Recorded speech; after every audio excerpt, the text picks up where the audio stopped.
Hello guys, eto nga pala yung tinda kong cordon bleu. Ganito siya pag naka-slice. Pag buo naman ito. Tapos syempre yung leche flan natin. Ito yung buo. Takam na takam na ako dito eh. Tara, kain tayo. Grabe oh. Ang sarap ng sauce. Pasta na lang, carbonara na.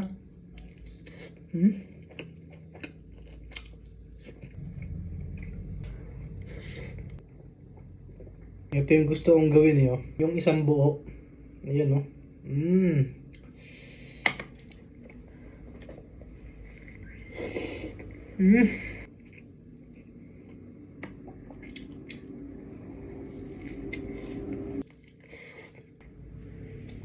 Ang sarap.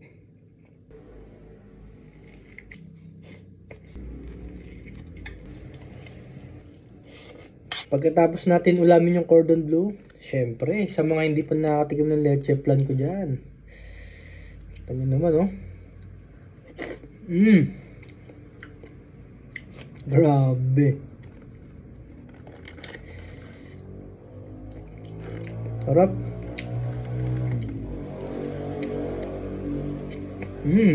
Order na kayo, ha.